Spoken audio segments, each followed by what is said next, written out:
Hi hello నమస్తే.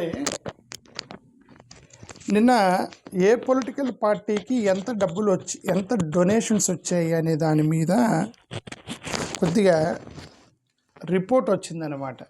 ఏ political పార్టీకి ఎంత డొనేషన్ వచ్చింది అని. దీన్ని మనం చూస్తే భారతీయ జనతా పార్టీకి 6,000 కోట్ల రూపాయల డొనేషన్ చూస్తే కాంగ్రెస్ పార్టీకి 10,000 కోట్లు వచ్చినాయి అన్నమాట. ఎలాగ వస్తున్నాయి? భారతీయ జనతా పార్టీకి ఎందుకు ఇంత హ్యూజ్ అమౌంట్ వస్తుంది వాళ్ళకి అనేది చూస్తే, గతంలో ఎలక్టోరల్ బాండ్స్ అని ఒక స్కీమ్ పెట్టారు. ఎలక్టోరల్ బాండ్స్ స్కీమ్ ఏం లేదు, నువ్వు బ్యాంకుకి వెళ్ళి బ్యాంకులో గతంలో promissory note kind of things ఉంటాయి కదా, DD kind of thing. DD లాంటివి అయితే ఇప్పుడు డీడీ చెక్ ఇట్లాంటివి ఉంటాయి. దాని మీద డోనర్ యొక్క నేమ్ ఉండదు అనమాట. వెళ్ళి డీడీని బ్యాంకులో ఇస్తే బ్యాంక్ వాటి డబ్బులు ఇస్తాడు నీకు, అంతే. డోనర్ నేమ్ ఉండదు. అలాంటి స్కీమ్ ఒకటి పెట్టారు, ఎలక్టోరల్ బాండ్స్ 2018-2024 మధ్యలో. ఆ ఎలక్టోరల్ బాండ్స్ మొత్తం కూడా తర్వాత కోర్టుకి వెళ్ళింది. అది 5,594 కోట్ల రూపాయలు భారతీయ జనతా పార్టీకి వస్తే 1,500 కోట్ల రూపాయలు కాంగ్రెస్ పార్టీకి డొనేషన్స్ ద్వారా వచ్చాయి. సార్, తృణమూల్ కాంగ్రెస్కి వచ్చింది 1,300. అంటే నేషనల్ పార్టీ అయినటువంటి కాంగ్రెస్కి వచ్చింది 1,300 కోట్ల రూపాయలు అయితే టీఎంసీకే వచ్చినాయి 1,500 కోట్ల రూపాయలు. వాళ్ళు గవర్నమెంట్లో ఉన్నారని. ఓకే, సరే, కొద్దిగా వైసీపీ అప్పుడు అధికారంలో ఉంది కాబట్టి 328 కోట్లు వస్తే తెలుగుదేశానికి ఒక 211 కోట్లు వచ్చినాయి. ఇప్పుడు తెలుగుదేశానికి ఎక్కువ వస్తాయి, వైసీపీకి తక్కువ వస్తాయి, ఎందుకంటే అధికారంలో లేరు కాబట్టి. సో ఇవన్నీ ఏంటి, ఎక్కడి నుంచి వస్తున్నాయి ఇవన్నీ అనేది ఒక పెద్ద ఇష్యూ. ఎవడో కోర్టుకు వెళ్ళాడు, ఏమంటే ఇది పెద్ద స్కామ్ జరుగుతుంది. ఇది ఒక కంపెనీ డైరెక్ట్గా భారతీయ జనతా పార్టీకి కానీ కాంగ్రెస్కి కానీ డైరెక్ట్గా డొనేట్ చేస్తే, ఇదిగో ఈ పర్సన్ ఈ కంపెనీ ఇది ఇక్కడ డబ్బులు డొనేట్ చేశారని తెలిసిపోయింది. అంతేగాని ఇదేంటి మీరు బ్యాంకులోకి వెళ్ళటం ఏంటి, బ్యాంకులో ఒక స్లిప్ తీసుకోవటం ఏంది, దాన్ని తీసుకెళ్ళి ఈయనకి ఇవ్వటం ఏంది. ఇప్పుడు వెళ్ళి ఏమంటే నీకు ఎవరు డొనేట్ చేశారంటే పొలిటికల్ పార్టీలు చెప్తారు, మాకు తెలియదండి, దేవుడు పంపించాడు డబ్బులు, ఎవరో డొనేట్ చేశారు, ఇదిగో మా దగ్గర ఓన్లీ స్లిప్ మా ఎలక్టోరల్ బాండ్ మాత్రమే ఉందని చెప్తున్నారు. ఎవరు ఇచ్చారో పేర్లు చెప్పట్లా. సరే, బ్యాంకుకి వెళ్ళి ఎవరు ఇచ్చారో చెప్పండి అంటే బ్యాంక్స్ ఆర్టీఐ కిందకి రావు, అదేంటి సీక్రెసీ మెయింటైన్ చేస్తే బ్యాంకులు. మరి ఇది పెద్ద స్కామ్ లాగుందని చెప్పి ఎవరో కోర్టుకి వెళ్తే, ఏమంటే డొనేషన్స్ పొలిటికల్ పార్టీస్కి ఎవరు డొనేషన్స్ ఇస్తున్నారో మాకు ట్రాన్స్పరెంట్గా ఉండాలి ఎలక్టోరల్ సిస్టమ్ అని కోర్టుకి వెళ్తే, కోర్టు నిజమే కదా అని ఎలక్టోరల్ బాండ్స్ పెద్ద స్కామ్ అని చెప్పేసి కొట్టేసింది. ఎలక్టోరల్ బాండ్ స్కీమ్ని కొట్టేశారు. అది కొట్టేసిన తర్వాత ఇప్పుడు ఎలక్టోరల్ ట్రస్ట్ అని చెప్పి ఇంకొకటి, ఏంటి తేడా నాకైతే తెలియదు. అప్పుడేమో ఎలక్టోరల్ బాండ్ ఏమో బ్యాంక్ మీడియేటర్గా ఉండేవాళ్ళు, ఇప్పుడు ఎలక్టోరల్ ట్రస్ట్ అని ఇంకొక ట్రస్ట్లు మీడియేటర్గా వచ్చాయి. Prudent electoral trust, progressive electoral trust, AB general trust, new democratic trust. ఈ ట్రస్ట్లు ఏంటి, వీళ్ళు కంపెనీ యాక్ట్ కింద కంపెనీలు పెడతారు. ఇప్పుడు ప్రూడెంట్ ఎలక్టోరల్ ట్రస్ట్ ఉంది, కంపెనీ యాక్ట్ కింద ఒక కంపెనీ ఓపెన్ చేశారు. ఇప్పుడు నేను ఏదో పార్టీకి ఇప్పుడు బీజేపీకి నేను డొనేట్ చేయాలనుకున్నా ఒక 100 కోట్లు, నేను డైరెక్ట్గా బీజేపీకి ఇవ్వకుండా ఈ ప్రూడెంట్ ఎలక్టోరల్ ట్రస్ట్కి డొనేషన్ ఇస్తున్నా. ఎవరో ఇతనంటే ఇతను ఎన్జిఓ అని చెప్తున్నాడు. ఎవరో ఎలక్టోరల్ ట్రస్ట్ నువ్వు ఎవరంటే నేను ఎన్జిఓ అండి, నేను అందరి దగ్గర కలెక్ట్ చేసి కొన్ని పొలిటికల్ పార్టీలకి డొనేట్ చేస్తుంటాను అని చెప్తాడు అనమాట. నేను డైరెక్ట్గా బీజేపీకి ఇస్తే తెలిసిపోయింది, ఇది కూడా ఎన్జిఓ అంట, నాన్ ప్రాఫిటబుల్ ఆర్గనైజేషన్ అంట, ఇది కూడా డొనేషన్ చేస్తున్నాను పొలిటికల్ పర్పస్ అని చెప్పి ఈ ప్రూడెంట్ ట్రస్ట్ ఆయనకి ఇస్తే, ఇప్పుడు వచ్చిన పెద్ద క్వశ్చన్, ఈ ప్రూడెంట్ ట్రస్ట్ ఆయన ఎవరికి ఇవ్వాలి అనేది ఎలా డిసైడ్ చేస్తాడు అనేది క్వశ్చన్ వచ్చింది. ఇప్పుడు ఎలా డిసైడ్ చేస్తాడు? ఇప్పుడు prudent electoral trust, progressive electoral trust, AB general trust, new democratic electoral trust, ఇవన్నీ కూడా ఎలాగా ఎవరికి ఏ మెథడాలజీలో డిస్ట్రిబ్యూట్ చేస్తున్నారు ఈ ఫండ్ అనేదాన్ని ఒక మెథడ్ లేదు, సిస్టమ్ లేదు. తీరా చూస్తే ఎలక్టోరల్ బాండ్ ద్వారా 5,500 కోట్ల రూపాయలు ఎలక్టోరల్ బాండ్స్ ద్వారా 5,500 కోట్ల రూపాయలు భారతీయ జనతా పార్టీకి డొనేషన్ వెళ్తే, నిన్న రిలీజ్ చేసిన డేటా ప్రకారం 6,000 కోట్ల రూపాయలు భారతీయ జనతా పార్టీకి వచ్చాయి. అంటే ఎలక్టోరల్ బాండ్స్ కంటే ఎక్కువగా ఎలక్టోరల్ ట్రస్టుల ద్వారా వచ్చాయి భారతీయ జనతా పార్టీకి ఈ డొనేషన్స్ అన్నీ. ఎట్లా వస్తున్నాయి అంటే తెలీదు. ఇప్పుడు ప్రూడెంట్ ఎలక్టరల్ ట్రస్ట్ వాళ్ళు 2180 కోట్ల రూపాయలు భారతీయ జనతా పార్టీకి డొనేట్ చేశారు 24-25 ఎంత 2000 కోట్ల రూపాయలు ప్రూడెంట్ ఎలక్టరల్ ట్రస్ట్ వాళ్ళు ఇచ్చారు. అదే ప్రూడెంట్ ఎలక్టరల్ ట్రస్ట్ కాంగ్రెస్కి 200 కోట్లు ఇచ్చారు. 2000 కోట్ల రూపాయలు బీజేపీకి అయితే 200 కోట్లు కాంగ్రెస్కి ఇచ్చారు. ప్రోగ్రెసివ్ వాళ్ళు 700 కోట్ల రూపాయలు బీజేపీకి ఇస్తే 70 కోట్ల రూపాయలు కాంగ్రెస్కి ఇచ్చారు.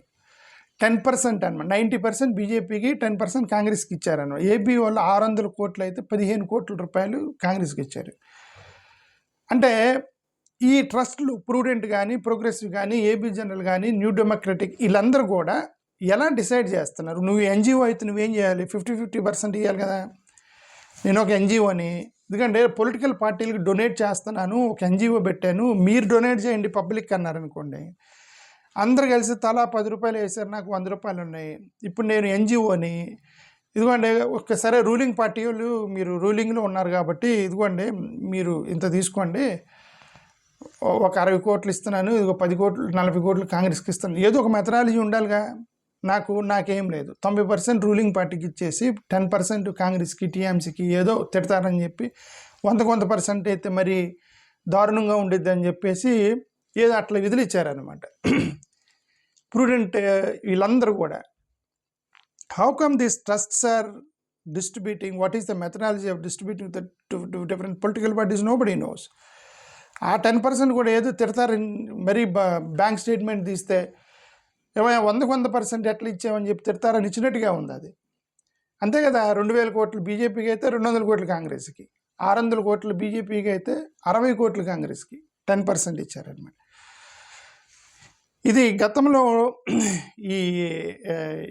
వీళ్ళ మీద ఆరోపణలు చాలా ఉన్నాయి. గతంలో 2018లో కర్ణాటకలో ఎక్స్పైర్డ్ బాండ్ అని ఒకటి డబ్బులు తీసుకున్నారని ఒక ఎలిగేషన్ ఉంది. అంటే 2010 అంటే ఇప్పుడు ఎలక్టోరల్ బాండ్స్ ఉన్నాయి, గతంలో 15 రోజుల్లో నువ్వు రిడీమ్ చేసుకోవాలి. డీడీ ఉండేది కదా, మీరు బ్యాంకులోకి వెళ్ళి డీడీ తీస్తారు కదా, ఆ డీడీని ఇమీడియట్గా మీరు కాలేజీ ఫీజు కట్టడానికి డీడీ తీస్తారు బ్యాంక్కి. దాన్ని తీసుకెళ్ళి మీరు ఇస్తే ఆ డీడీని వాళ్ళకి ఒక టైం పీరియడ్ ఉంది, 6 నెలల్లో దాన్ని మీరు చేయకపోతే ఎక్స్పైరీ అయితే ఏదో ఉండేది. ఓకే, అలాగే ఎలక్టోరల్ బాండ్స్కి 15 రోజుల టైం ఉందన్నమాట. మీరు ఒక్కసారి ఎలక్టోరల్ బాండ్ బ్యాంక్ నుంచి తీసుకొని పొలిటికల్ పార్టీకి ఇస్తే వాళ్ళు 15 రోజుల్లో రిడీమ్ చేసుకోవాలని ఒక సిస్టమ్ ఉంది. ఇది 17 రోజుల తర్వాత, అంటే ఎక్స్పైరీ అయిన కొన్ని బాండ్లు పట్టుకొని పోయారు వీళ్ళు. 15 రోజులు దాటిపోయింది, ఇంకా పనికిరావు కదా బాండ్లు, కానీ వీళ్ళు వెళ్ళారు, బ్యాంకుకి వెళ్ళారు. రూల్ ప్రకారం ఏంటి, ఏ అయితే బాండ్లు ఎక్స్పైర్ అవుతాయో ఆ డబ్బులు ప్రధానమంత్రి నిధికి వెళ్ళాలి. ప్రధానమంత్రి అంటే గవర్నమెంట్ ట్రెజరీకి వెళ్ళాలి, పొలిటికల్ పార్టీకి కాకుండా గవర్నమెంట్ ట్రెజరీకి వెళ్ళిద్ది. వీళ్ళు ఏం చేశారు, అక్కడికి వెళ్ళి ప్రైమ్ మినిస్టర్ గారి ఆఫీస్కి ఫోన్ చేశారా, లేదా ఫైనాన్స్ మినిస్టర్ ఆఫీస్కి ఫోన్ చేశారా, ఏ ఇన్ఫ్లుయెన్స్ వాడారో తెలియదు, దాని అర్థం మార్చేశారు. ఏమని, 15 రోజులు అంటే 15 వర్కింగ్ డేస్ అన్నాము అని చెప్పి అర్థం మార్చారు దానికి. ఓకే, మీకు టైం ఇస్తారు కదా, 30 రోజుల్లో మీరు కాలేజీ ఫీజు కట్టాలి అని మీకు సర్క్యులర్ వచ్చింది అనుకోండి, 30 డేస్లో కాలేజీ ఫీజు కట్టాలని. మధ్యలో సెలవులు, ఆదివారాలు, సెకండ్ సాటర్డేలు ఏం తీసేయరు కదా, 30 డేస్ లెక్క పెడతారు. 1వ తారీఖు నుంచి 30 లోపు నువ్వు కట్టకపోతే హాల్ టికెట్ ఇవ్వనంటాడు కాలేజీలో. దాని అర్థం మార్చేసాడు దీనికి. ఇలాగా మేము వర్కింగ్ డేస్ అన్నాము, 15 రోజులు వర్కింగ్ డేస్ అన్నాము అని ఆ చెక్ మార్చారట సెంట్రల్ గవర్నమెంట్ ఇంటర్వెన్షన్తో. అదొక పెద్ద ఆరోపణ చేశారు గతంలో. కొన్ని కంపెనీలను చూస్తే మీకు ఎకనామిక్స్ తెలిసే ఉంటుంది, demand and supply and economic, demand and price. If price increases demand decreases, price decreases demand increases, economics. ఇది ఎకనామిక్స్ కాదు, ఇది పొలిటికల్ ఎకనామిక్స్, డొనేషనల్ ఎకనామిక్స్. ఈ డొనేషన్ ఎకనామిక్స్ అంటే if rate increases, donation increases. If donation increases, rights will decrease.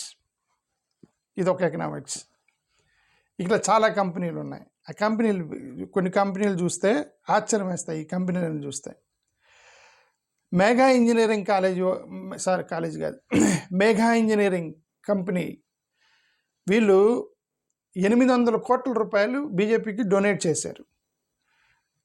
వాళ్ళకు పెద్ద contract వచ్చింది కంపెనీని government నుంచి. Future gaming and hotel service వాళ్ళకి 1300 బీజేపీకి ఎక్కువగా డొనేట్ చేసింది వీళ్ళే. Future gaming and hotel services 1368 కోట్లు డొనేట్ చేశారు. ఈడీ ఐటీ రైట్స్ జరిగే వీళ్ళ మీద. ఓకే, ఎందుకు 1300 కోట్లు ఎలా వచ్చినాయి అంటే ఈడీ వెళ్తే ఐటీ ఆఫీసు ఈడీ కనుక మీ ఆఫీసులోకి వస్తే తెల్లారి పొద్దున డొనేషన్ పెరిగిద్ది అనమాట. Aurobindo pharma 50 crore. అరబిందో ఫార్మాకి సంబంధించిన డైరెక్టర్ని అరెస్ట్ చేసిన తర్వాత 50 కోట్లు డొనేషన్ ఇచ్చారు. అంటే ఏంటి అర్థం? డిఎల్ఎఫ్ గ్రూప్ 170 కోట్లు ఇచ్చారు. ఓకే, ల్యాండ్ డీల్కి సంబంధించి క్లియరెన్స్ వచ్చిందంట కోట్లు డొనేషన్ చేసిన తర్వాత. ఇవన్నీ ఎలిగేషన్స్ ఉన్నాయి వీళ్ళ మీద. ఓకే, ఈడీని సిబిఐని వాడారు, రూల్స్ మార్చారు, మొత్తం అలాగా 6,000 కోట్ల రూపాయలు చేస్తే ఇది లాభం లేదు రబాయ్ అని కోర్టు కొట్టేస్తే దాన్ని ఎలక్టోరల్ ట్రస్ట్లు మొదలెట్టారు. ఎలక్టోరల్ ట్రస్ట్లు మొదలెడితే ఇంకా పెరిగినాయి. ఇప్పుడు ప్రూడెంట్ ఎలక్టోరల్ ట్రస్ట్ అతను 2,181 కోట్లు ఇచ్చాడట బీజేపీకి, 200 కోట్లు ఇచ్చాడంట కాంగ్రెస్కి. ఎలాగా?